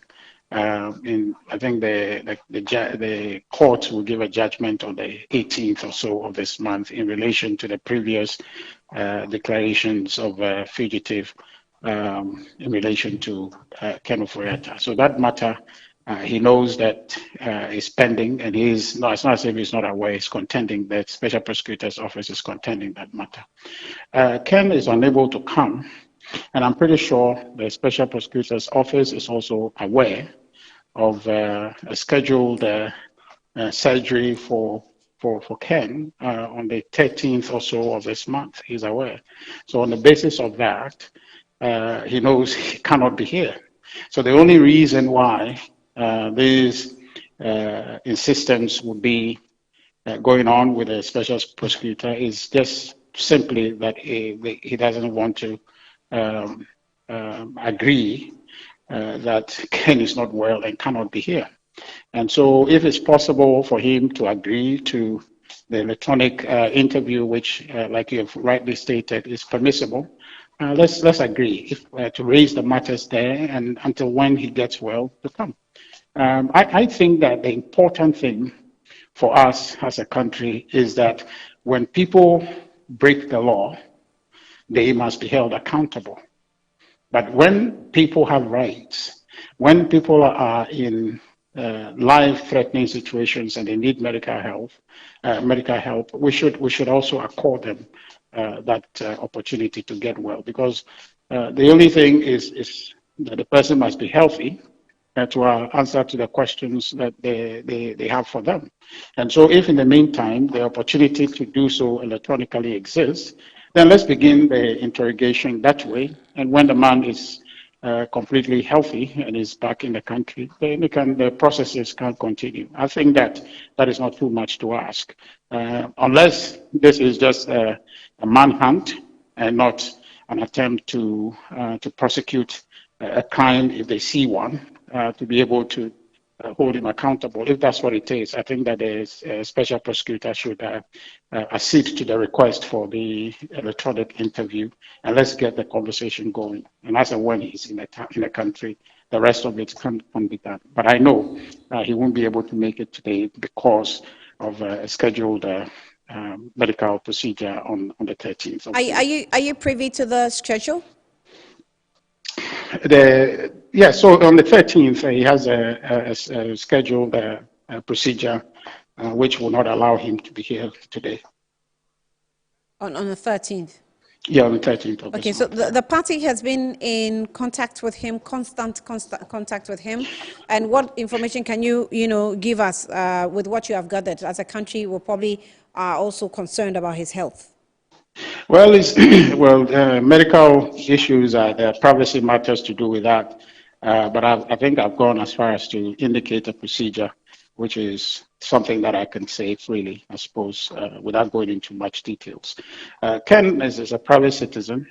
As a party, we don't engage him necessarily on a daily basis, but because of the deadline and the matters related to his invitation, that's how come I get this briefing to be sure that we can respond if it becomes necessary, as you have asked. But otherwise, his lawyers are in daily contact with him, and then they'll be in a better position to answer any further questions.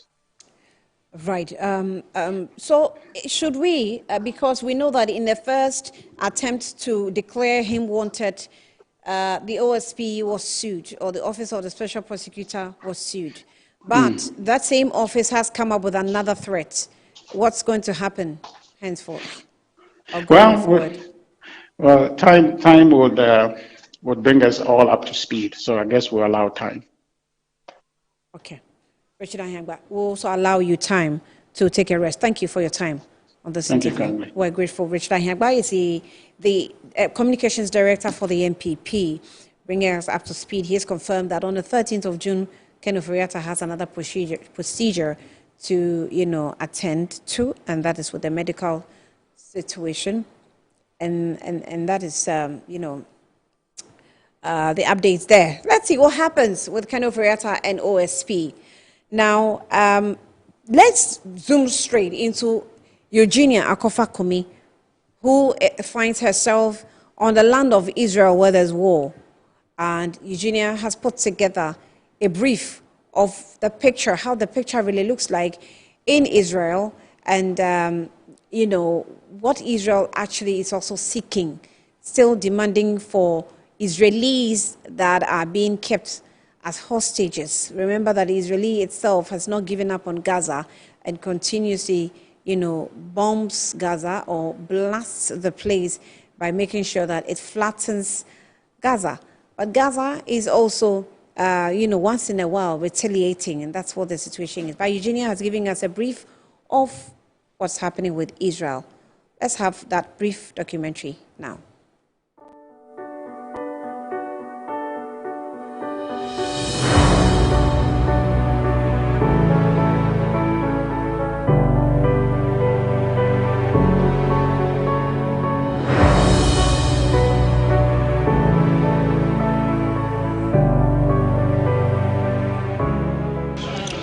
Just arrived in Tel Aviv, and it's around 3:45 p.m. local time, and the weather is about 30 degrees Celsius, which is quite normal from where I'm coming from.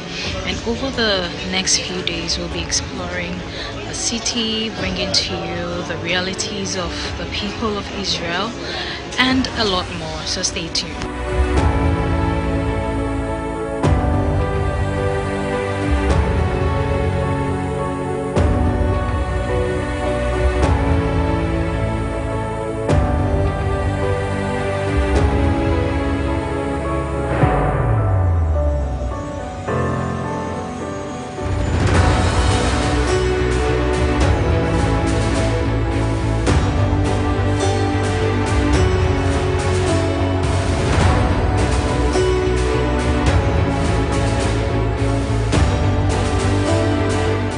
And I'm sure you're wondering, what is she doing in Israel amid all the stories of wars and tensions in this country?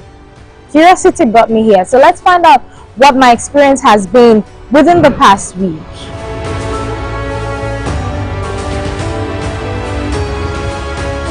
You may be wondering if people here have to watch their backs when they take every step.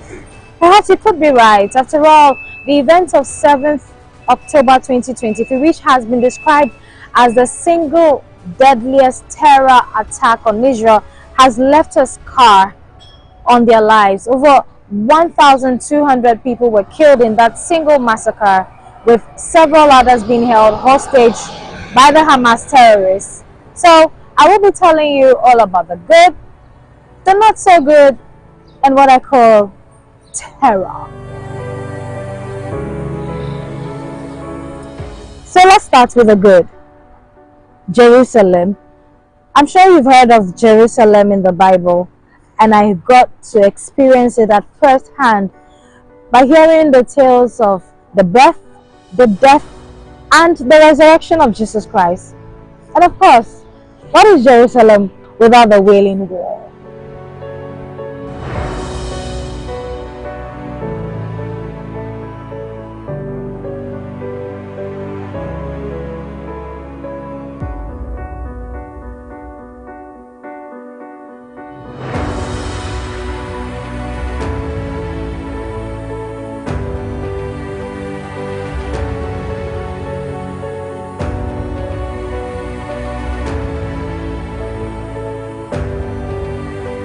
This is the tomb of Jesus Christ, and behind me is a graphical representation of his death, his burial, and his resurrection right here in Jerusalem.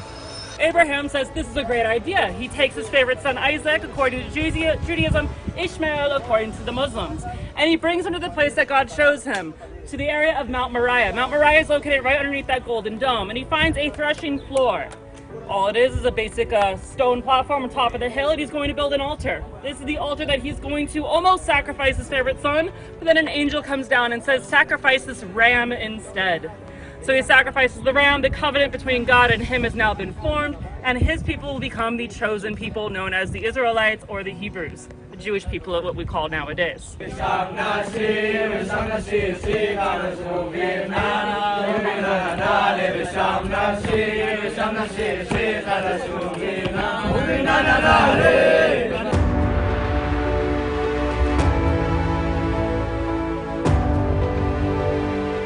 Now to the not so good part. German Holocaust Remembrance Center, which is entrusted with research, exploration, and ensuring that the over 6 million Jews that were murdered by the German Nazis and their collaborators are always remembered. Literally immediately, our Knesset passes a law called the Remembrance Authority Law. And this law essentially states that every single person in Israel has a legal obligation to remember the 6 million Jews who were murdered in the Holocaust. Now that's a strange law. How do you pass a law that legally obligates people to remember an event? It obviously necessitates the building of a museum with which to tell this story.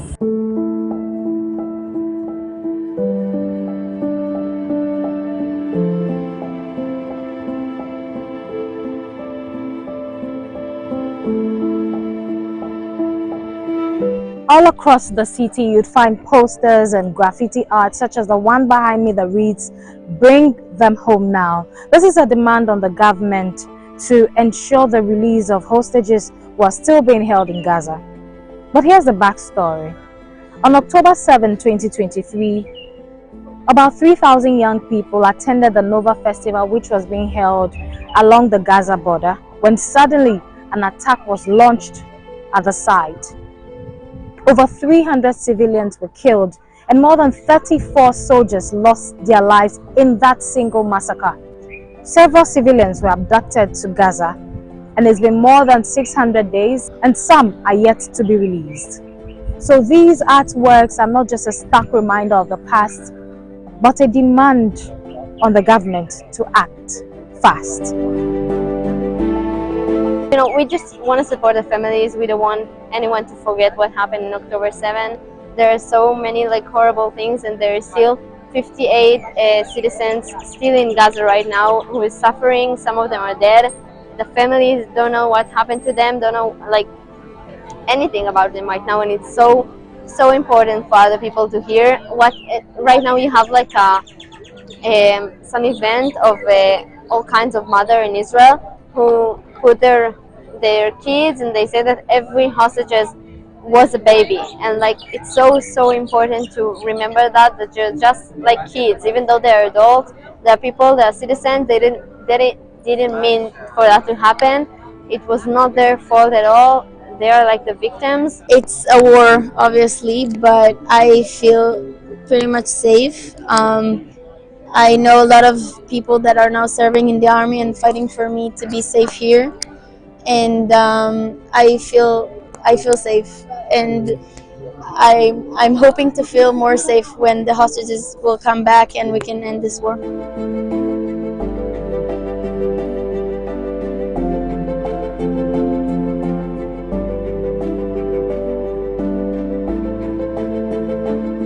It wasn't just the Nova festival sites that faced an attack. You see, the Israelis have a communal settlement system called the kibbutz. Traditionally, these are agricultural communities, but over time, they have diversified into other sectors. And these communities believe in equity, so they share all their resources, their properties in an equitable manner. And one of such kibbutz that was attacked is Kibbutz Be'eri, where over 100 residents were murdered in cold blood. Let's say it's 10 o'clock. I get a in the morning. In the morning, I get a message from this neighborhood. A neighbor, he said, they try to burn your house. I lost 102 of my friends, you know. If I could have bring them back and undo whatever that happened there, I would have. But if I already lost them and I have nothing to do with this, so at least try to look, I mean, it's hard to say, but to look what good happened after.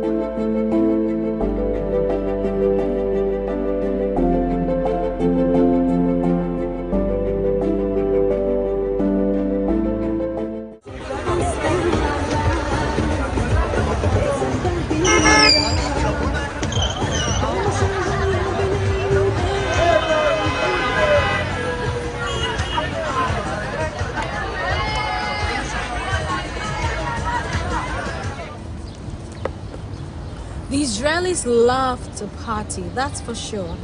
But while they are at it, they are on high alert because the warning signals could go off at any time, like this day when we were out chilling.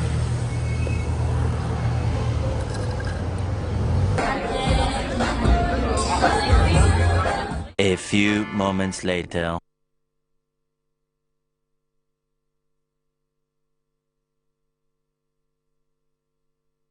Few minutes ago. Yeah, but this is 6 minutes ago. It says, this is 6 minutes ago, it says in the next few minutes there will probably be an alarm, so you should go to the safe room. It's the center. The center Israel. Yeah, all the cities that's under the threat. Are you scared? Scared. Yeah. Oh my God! I'm just thinking about all the conversations we had this afternoon, and now it's like coming to fruition, and my heart is like beating so fast. But I'm trying to stay calm and not show that I'm panicking. Often? How often? Nowadays it's kind of 2-3 times per week, kind of something like that. But are you scared? Do you get scared when it happens, or it's normal now? It's normal. We are used to, unfortunately, but it's a part of our life. Yeah. So if you weren't here, and you were out there, would you feel safe? You were on the streets. Yeah, we experiencing problems again. I can't say for other people, but yeah, I feel safe because I know what to do. I know that the chance that someone will no, don't know if it will really will be there. It's so small, so I don't really care. It's usual thing, so you don't care about it. Okay. So it's more bother you when it's 3, 4 o'clock, because it's in middle of the night. You need to come after to go back to the bed. This is the biggest problem. Really we feel as usual thing. Unfortunately. So it's minutes after we heard news of a rocket attack, and we're told everything is calm now, and we had to run to the safe room, but we're told everything is calm now. Apparently it's a rocket from Yemen, and so we're heading back down after going to the safe room. Well, it has caused people to panic a little bit, but we are told everything is under control now. So here we are. This is what life in Israel is every day. The reality. Because the media, the social media, the well-funded, very well-funded BDS movements and campaign. BDS is boycott, divestment and sanctions against Israel. They are very well-funded, and they do their propaganda against Israel, and they blame Israel almost about everything. They forgot October 7th, they forgot the massacre that was here, the huge massacre that was here, and they just say things that they are true, not true, doesn't matter, but the way that they frame it, the way that they picture it is a very bad way for Israel. So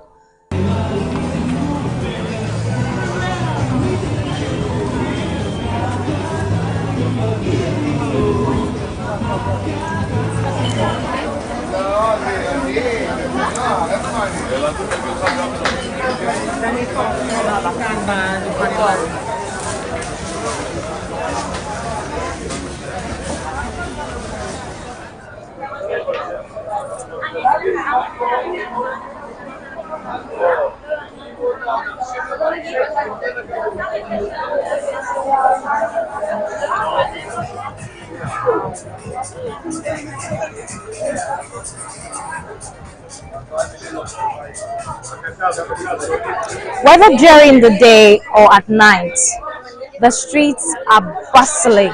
Perhaps the people's way of saying we remain resilient in the face of despair. Eugenia Akofakumi, Metro News, Tel Aviv.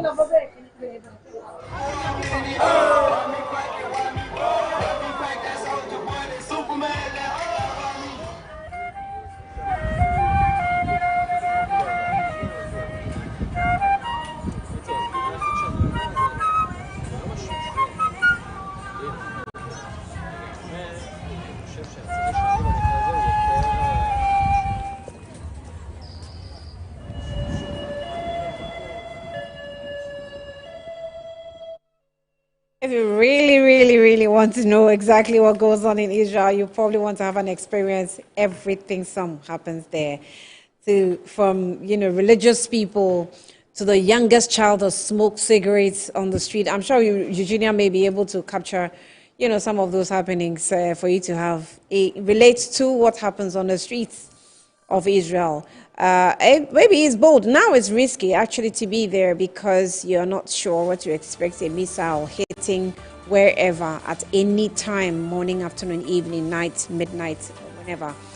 So it's bold on her behalf, to go at this time really to bring us this interesting daily experience of the people of Israel. But also that happens in Gaza, probably worse because Gaza is almost flattened as well. It's war, but we move. Right, thank you, Junior Akofakumi, for that update. And also, thank you for being with us here on Good Afternoon Ghana. This is where we draw the curtain. We're back tomorrow with the show. Like we say for you, we'll bring you the business aspects, and then we'll continue throughout the week. May God help us all through.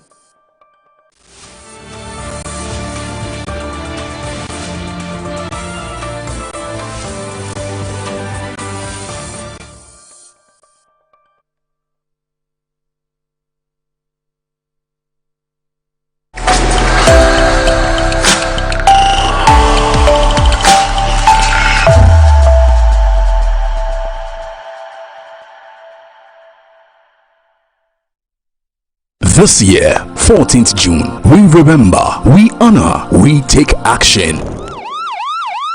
10 years ago, the June 3rd disaster shook the heart of Accra at the Kwame Nkrumah Circle. Lives were lost, families changed forever, and the nation Ghana mourned. Now, join the Let's Love Lead NGO for the 3rd edition of a historic sanitation drive and unity walk. A powerful day of remembrance, responsibility, and restoration. Walk along with your favorite celebrities. Stand shoulder to shoulder with influential politicians and our distinguished guest of honor, Mayor of Accra and Greater Accra Regional Minister, as we turn tragedy into legacy. The date is Saturday, 14th June 2025 at the Kwame Nkrumah Circle, Accra. Time is 6 a.m. sharp. Come ready to walk, come ready to serve, come ready to lead with love. This cleanup exercise is powered by Let's Love Lead NGO, hailing communities, inspiring action. For more information, call 0242 737 116. Partners. What if we took you back to the 2010s? It was about time, seriously. When love was real. When friends were true. So, I should go into concert and come and tell you girls and... Josh, she's coming along. Anyway, my name is Josh. I'm Golda. Yes, there's more to your love life than hugs and kisses.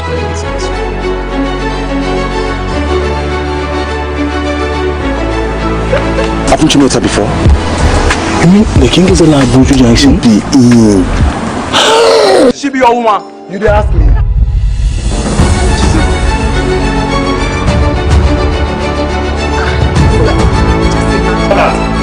So you girls with enough money, you won't catch up the boy in money, Keke. You had a crush on me in school. What do you mean? You like me. You know the name, right? Buju. Because I'll give you free kinky. Your brother is taking advantage of it, Lebi, Shani, Beke. Why? XOXO.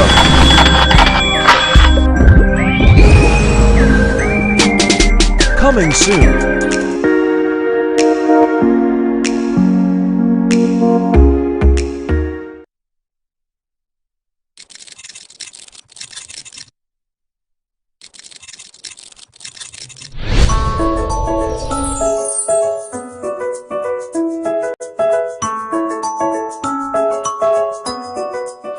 Excuse me, sir. Hello. Please, next time, can you put in a dustbin? Okay, I'll do that. Thank you. Okay. Thank you, I'll not do that again. Okay. Thank you.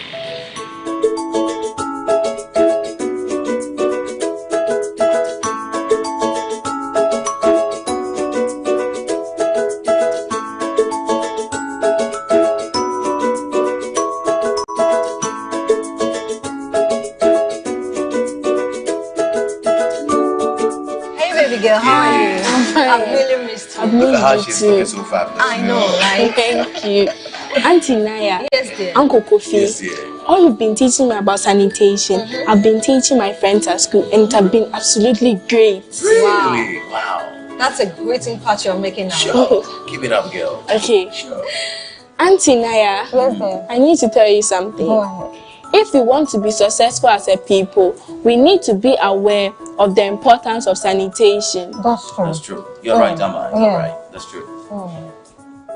Naya, do you know sanitation is so important and crucial in our society? Yes, Kofi, and I thank God for K Sanitation IQ, which you can also just say KSIQ. It's an important show that you don't need to miss it. Kate's Sanitation IQ. That's a great show. I understand the show has been designed for the kids to educate the public on some special sanitation categories. I know, right?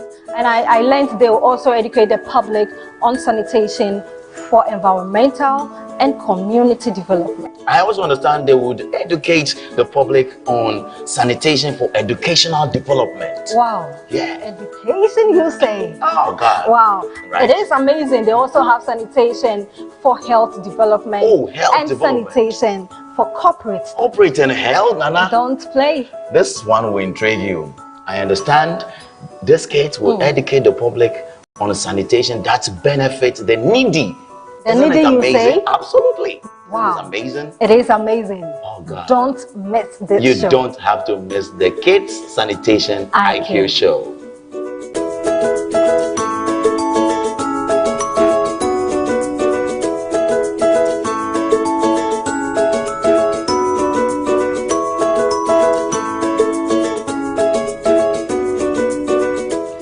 To participate in this contest, please call 0209 300 300, 0209 300 300 for an audition.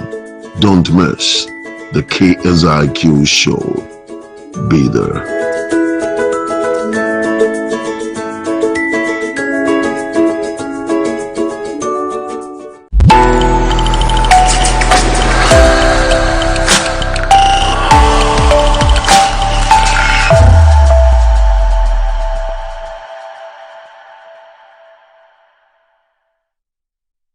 Hello. Hello. Hello. Hello. Hello. A look, a word, Hello.